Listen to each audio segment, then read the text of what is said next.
अगर आपका भी पंजाब नेशनल बैंक यानी पीएनबी में अकाउंट है तो ये खबर आपके लिए बहुत ज़रूरी हो सकती है।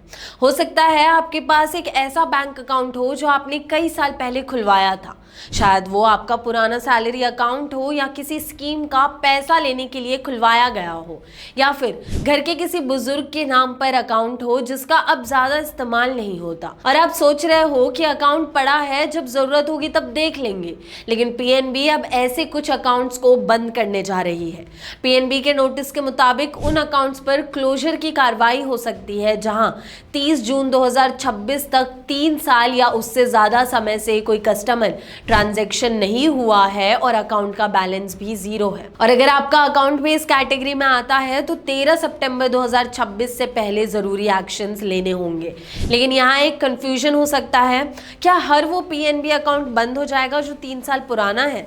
नहीं। क्या हर वो अकाउंट बंद हो जाएगा जिसमें काफ़ी समय से ट्रांजैक्शन नहीं हुआ है? ज़रूरी नहीं। यहाँ 2 कंडीशंस इंपॉर्टेंट है। पहली, अकाउंट में 3 साल या उससे ज़्यादा समय से कस्टमर की तरफ से कोई ट्रांजैक्शन नहीं हुआ हो, और दूसरी, अकाउंट का बैलेंस ज़ीरो हो। अगर ये दोनों कंडीशन एक साथ पूरी होती है तो अकाउंट क्लोजर प्रोसेस में आ सकती है। मान लीजिए आपने कई साल पहले पीएनबी में अकाउंट खुलवाया था। जॉब चेंज होने के बाद आपने उसे यूज़ करना बंद कर दिया। धीरे धीरे अकाउंट से सारा पैसा भी निकाल लिया। अब 3 साल से कोई ट्रांजैक्शन नहीं हुआ है और बैलेंस भी जीरो है, तो ऐसा अकाउंट क्लोजर प्रोसेस में आ सकता है। एक बात का ध्यान रखिए, सिर्फ एक छोटा ट्रांजैक्शन करके अकाउंट को एक्टिव मान लेना सही नहीं होगा।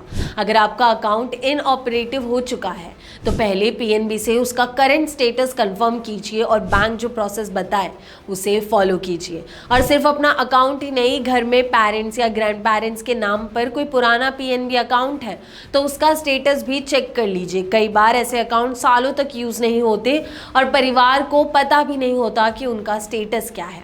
अब सवाल है, अगर आपका अकाउंट भी इस कैटेगरी में है तो क्या करना होगा? पीएनबी ने अफेक्टेड कस्टमर्स को 13 सितंबर 2026 या उससे पहले बैंक ब्रांच से कांटेक्ट करने और अकाउंट को रीएक्टिवेट करवाने के लिए कहा है।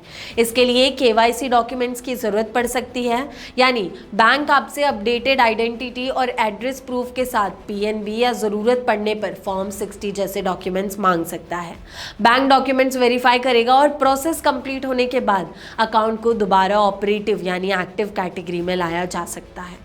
और एक और इम्पॉर्टेंट बात, अगर आप सोच रहे हैं कि ये अकाउंट वैसे भी यूज़ नहीं होता तो बंद हो जाने दो, तो पहले ये ज़रूर चेक कर लीजिए कि कहीं ये अकाउंट पेंशन, किसी government scheme, subsidy, loan, EMI या किसी दूसरे फाइनेंशियल सर्विस से लिंक्ड तो नहीं है।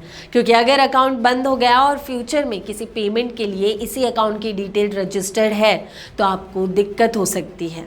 तो सिंपल सी बात है, अपना पुराना पीएनबी अकाउंट चेक कीजिए। अगर उसमें 3 साल या उससे ज़्यादा समय से कोई कस्टमर ट्रांजैक्शन नहीं हुआ है और बैलेंस ज़ीरो है तो उसका स्टेटस कंफर्म कीजिए। और अगर आप उस अकाउंट को फ्यूचर में यूज़ करना चाहते हैं तो 13 सितंबर 2026 से पहले बैंक से कांटेक्ट करके ज़रूरी प्रोसेस कंप्लीट कर लीजिए। क्योंकि जो अकाउंट आज आपको बेकार लग रहा है, हो सकता है कल ज़रूरत पड़ने पर वही अकाउंट याद आ जाए। क्या आपका भी पीएनबी में अकाउंट है? अगर है तो अपने बैंक में कॉल करके उसका स्टेटस जान लीजिए और जो भी प्रोसेस बैंक कहे वो फॉलो करके उसे रीएक्टिवेट करवा लीजिए।